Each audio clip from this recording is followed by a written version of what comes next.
Anehnya manusia ini, pagi-pagi pulang petang, peras keringat, banting tulang, tunggang langgang, lintang pukang, mencari makan. Bapak kemana? Cari makan. Ibu kemana? Cari makan. Begitu makanan sudah ada, tak bisa makan. Kepiting ada, udang ada, kambing ada. Bapak tak makan kambing, kolesterol. Tak makan kepiting, berkunang-kunang. Tak minum teh manis, diabetes meletus. Ibu masih bisa minum teh manis? Teruskan. Bapak masih bisa makan udang? Bantai. Bapak ibu masih bisa makan durian? Buang. Kulitnya jangan dikunyah. Kulu, makanlah. Washrabu, minumlah. Wala tusrifu, jangan berlebih-lebih. Orang tuamu tidak butuh kamu jadi orang hebat. Sehebat apapun kamu dengan kesuksesanmu, dengan namamu yang besar di mata manusia, usiamu yang tua di mata keluargamu, demi Allah, kau bocah kecil di hadapannya. Temui mereka, tidurlah di pahanya, mintalah dibalur dengan doa seperti kita masih kecil dulu. Tangan mereka gemetar menanti kita untuk mengusap kepala kita. Ya Allah, si sulung ayah, si bungsu ayah, bukan si bungsu yang dulu digendong di pundak. Cepat sekali masa, nak. Kutimbang kau dulu, nak. Badanmu memanjang, tak bisa kutimbang. Kau gendong kau seperti ini, nak. Makin panjang badanmu, tak mungkin digendong. Ku gandeng kau, nak. Badanmu mulai meninggi, menyusul ayahmu, nak. Tak bisa ayah gandeng lagi. Ayah rangkul di pundakmu, nak. Lama kelamaan kau makin tinggi, ayah yang kau rangkul, nak, di pundak ayah. Lama kelamaan kau makin kuat, ayahmu membungkuk, nak. Kau tuntun ayahmu, nak, anak kecil. Satu saat kau temui ayahmu sakit, kau angkat ayahmu seperti ayah mengangkat kamu dulu, nak. Satu saat pun kau akan memandikan ayah, nak. Kau wudukan ayah, kau basuh pundak ayah ketika ayah sudah terbujur kaku sebagai mayit. Tolong ketika kau basuh tangan ayah nanti, nak, sebagai mayit, ingat tangan yang dingin ini pernah menyentuh kepalamu, nak. Tangan yang kau pegang sekarang pernah menuntun pada jalan yang benar. Kalau banyak stres, pusing kepala, banyak beban, alam nashrah laka sadrak wa wada'na anka wizrak alladhi anqadha dhahrak. Kalau engkau sudah diberi Allah 3, kalau sudah dikasih Allah 3, dilapangkan dadamu, diangkat bebanmu yang membebani pundakmu, maka Allah kasih yang keempat. Apa dia? Wa rafa'na laka, kami angkat nama. Syaratnya 3. Jangan stres, jangan depresi, jangan jadikan hidup sebagai beban. Tetap banyak beribadah, tetap banyak bersedekah, tetap banyak watawasau bil haq watawasau bis sabr. Kalau kau jaga yang 3 ini, maka Allah akan janji berikan yang keempat. Wa rafa'na laka dzikra, Allah angkat derajat. 3 dosa ini dianggap biasa, padahal ini dosanya yang sangat besar, ya, dan bisa menghancurkan kehidupanmu di dunia dan di akhirat. Hati-hati, dosa yang ketiga ini yang paling banyak dilakukan dan paling disepelekan. Yang pertama, menggibah, membicarakan orang lain. Hati-hati guys, gibah itu bukan dosa yang sepele. Ya, pelakunya bisa diancam bangkrut. Ya, hati-hati. Bangkrut ini maksudnya apa, Bang? Ya, pahalanya habis, dosanya bertambah banyak. Hati-hati. Dosa yang kedua, pacaran. Sudah kayak dianggap sepele dan lumrah, ya, padahal Allah sudah firmankan di dalam Al-Quran, wala taqrabuz zina innahu kana fahisyah wa sa'a sabila. Ya kan?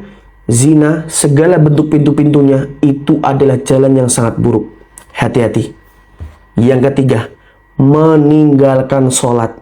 Ada pendapat ulama yang mengatakan dosa meninggalkan sholat itu jauh lebih dahsyat daripada membunbun, merampok, berzina, minum minuman keras, dan sebagainya. Intinya dosa besar yang sangat mengerikan, meninggalkan sholat. Jangan sampai kamu lakukan salah satu dari 3 dosa tadi ya. Yuk sama-sama share biar jadi pelajaran buat bareng-bareng. Ya Allah, berikanlah rezeki yang melimpah, kesehatan yang luar biasa bagi siapa yang mau share video ini. Apa kata Umar bin Khattab? Aku tidak pernah berhenti berdoa. Kenapa? Karena doa adalah ibadah. Aku tak tahu doaku diterima atau tidak, tapi aku terus berdoa karena doa adalah ibadah. Aku Abdul Somad terus berdoa karena doa adalah ibadah. Aku Abdul Somad terus berdoa karena dengan berdoa aku merendahkan diriku kepada Allah. Aku Abdul Somad terus berdoa karena dengan berdoa aku selalu berharap akan cinta Allah Subhanahu wa taala. Aku terus berdoa karena dengan doaku aku menjadi orang yang sabar menghadapi segala ujian Allah. Aku tetap berdoa karena dengan berdoa aku semakin yakin kedekatan dengan Allah Subhanahu wa taala. Aku tetap berdoa karena dengan berdoa berarti aku melaksanakan sunnah Rasulullah SAW. Aku tetap berdoa karena dengan berdoa berarti aku mentaati perintah Allah. Ud'uni, mintalah kepadaku, astajib lakum, akan kukabulkan doaku padamu. Jangan bercakap waktu marah. Kenapa? Karena maaf tak dapat menghapus sesudah marah itu hilang. Maka waktu marah diam aja. Kalau tak bisa diam, beli selasiban. Karena yang sudah keluar kebun binatang itu tak bisa ditarik lagi. Makanya waktu Nabi Isra Mi'raj ditengoknya ada satu lembu keluar dari lubang yang kecil, melompat. Habis itu tak bisa masuk lagi ke dalam. Kalau bambu patah masih bisa disambung. Kacau retak kaca masih bisa direkat. Tapi kalau sudah hati jatuh berderai, kemana obat akan dicari? Nah, jadi maka banyak orang merasa pintar, tapi yang paling penting adalah pintar-pintar merasa, pintar-pintar merasakan perasaan orang lain. Setelah dia meninggal dunia, sahabat tak sanggup untuk menetap di kota Al-Madinah Al-Munawwarah. Di antaranya Bilal bin Rabah. Bilal meninggalkan kota Al-Madinah Al-Munawwarah. Bilal pergi ke Damaskus, Suriah. Dia merasa tenang di sana. Karena kalau dia tetap juga berada di Madinah sebelum azan, dia akan mengetuk pintu. Setelah pintu diketuk, maka Nabi akan mengatakan, "Aqimis shalah, iqamatlah wahai Bilal." Dia tak sanggup untuk mengumandangkan azan, karena nanti kalau selesai azan dia akan iqamat. Dia ketuk pintu, siapa yang akan keluar? Biarlah dia menjauh. Setelah orang tua itu tak ada, barulah kita rasa dunia ini hampa, tak ada guna. Duit itu tak ada gunanya, mobil itu tak ada gunanya, rumah itu tak ada gunanya, apapun tak ada gunanya. Barulah kau cari mana kain yang pernah dia pakai dulu, mana sajadah yang dulu dia pakai waktu sholat, di mana dia dulu sering duduk.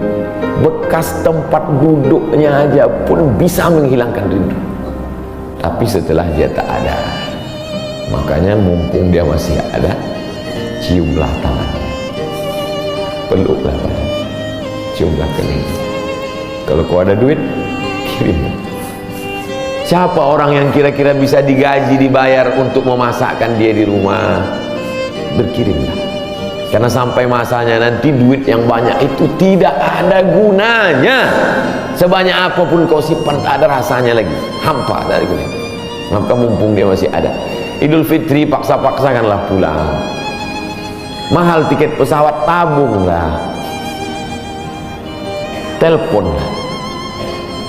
Masih ada dia menyambut teleponmu, berikan HP yang kira-kira lama dia pakai, tinggalkan. Mak, ini chargernya, ini handphonenya, ini baterainya, persiapan kalau rusak pasangkan di sini. Nanti kalau aku telepon,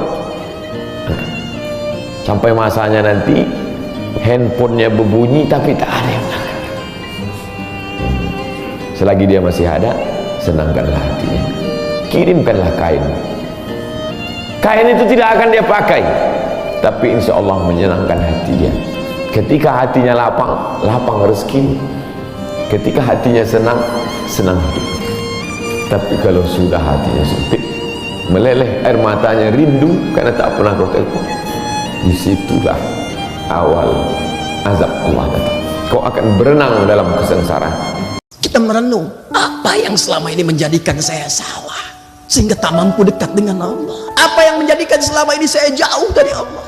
Orang sebelum azan sudah siap-siap ke masjid, saya bahkan tempat dekat dengan masjid, azan sudah selesai, waktu sholat akan berganti, belum ada sentuhan kepada jiwa. Apa yang salah?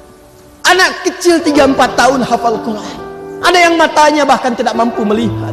Saya diberikan oleh Allah 30 tahun, 40 tahun, 50 tahun, 70 tahun, bahkan untuk sekedar baca Quran pun belum punya waktu. Apa yang salah? Kata Allah merenung engkau. Hei, kamu itu satu saat akan pulang kepadaku. Engkau akan meninggal, kata Allah. Engkau akan wafat. Maka mumpung masih hidup, bangun kedekatan dengan Allah Subhanahu wa ta'ala. Jangan sampai setelah wafat termasuk golongan yang dikatakan fa'asaddaqa wa aqum minas salihin. Ya Allah, beri kesempatan aku sedikit saja sekali lagi, walaupun hanya seberapa detik. Aku ingin memperbaiki hidup, beramal saleh. Namun sayang, kesempatan itu telah sirna. Kalau mau murah rezeki, panjang umur, sehat badan, senangkan hati ibu. Jangan kau susahkan dia. Ibu jangan pernah menangis karena anak nakal. Ibu jangan pernah mengutuk nasib marah-marah. Sekali ibu meneteskan air mata, seumur hidup dia akan berenang dalam penderitaan. Kalau ada orang menyakitimu, jangan berduka. Kalau ada tetangga, sahabat, kawan baik meninggalkanmu, jangan berduka lara. Karena sesungguhnya di balik itu semua, fa inna ma'al usri yusra, inna ma'al usri yusra. Idza dhaqat 'alaika dunya, faqul ya Allah. Kalau terasa sempit dunia, mengadulah kepada Allah. Idza sa'alta fas'alillah. Kalau minta-mintalah kepada Allah. Wa idza sta'anta fasta'in billah. Kalau minta tolonglah kepada Allah. Hei, masa engkau merasa cemas, gelisah dan berlebihan hanya karena masalah yang sekarang kau hadapi? Bukankah dulu banyak ribuan masalah yang telah aku selesaikan? Jangan sampai larut sedih dengan masalah yang sekarang. Yakin dulu pun banyak masalah selesai juga. Lalu apa yang harus dilakukan? Kata Allah, seberat-beratnya beban, tanamkan keyakinan pada jiwamu. Inna ma'al usri, semua ini pasti selesai. Pasti ada solusinya. Pasti selesai. Inna ma'al usri yusra itu bahasa singkatnya begini, pasti selesai, pasti tuntas. Yakin Allah sudah jamin pasti tuntas. Gak mungkin Allah titipkan kalau saya tidak sanggup menjalaninya. Tak boleh mendoakan yang tak baik. Tapi Pak Ustaz, dia melempar saya dengan batu. Kau dilemparnya dengan batu, lempar dia dengan bunga. Begitu. Sudah 2 kali dilemparnya Pak Ustaz, 2 kali dilemparnya dengan bunga, lempar dia dengan satu ikan. Lebih banyak lagi. Tapi Pak Ustaz, setiap hari saya dilemparnya dengan batu. Sekali ini kau lempar dia dengan bunga, yakinkan potnya ikut sekalian. Iblis itu ahli Quran, iblis itu ahli hadis, iblis itu ahli riwayat. Pertanyaannya, kenapa iblis tak pernah bisa menjadi kekasih Allah? Karena dalam diri iblis ada kalimat, aku lebih baik daripadamu. Air tak pernah menjelaskan bahwasanya dirinya jernih. Mawar tak pernah menjelaskan dirinya itu indah. Matahari, bahkan matahari pun tak pernah menjelaskan dirinya itu perkasa. Jangan pernah menjelaskan diri kita kepada siapapun, karena yang menyukai kita tidak butuh itu, dan yang membenci kita tak akan pernah mempercayai itu. Bawa kebaikan hidup kita dalam kondisi apapun, selalulah memberikan kebaikan. Apa yang disampaikan oleh Rasul, kullu hasanatin ya'maluha ibnu adama, setiap kebaikan yang dilakukan oleh anak Adam kita nih, falahu asyru amthaliha, maka dia akan mendapatkan balasannya 10 kali lipat kebaikan yang dia lakukan. Tebarkanlah kebaikan terus. Siapa yang banyak beristighfar, janji Nabi 3. Man lazimal istighfar, siapa yang banyak istighfar, ja'alallahu lahu min kulli dhiqin makhraja, segala kesempitan hidupnya dikasih Allah kelapangan. Wa min kulli hammin faraja, setiap kesusahannya diberikan Allah kemudahan. Wa razaqahu min haitsu la yahtasib, diberi rezeki dari jalan yang tidak disangka-sangka.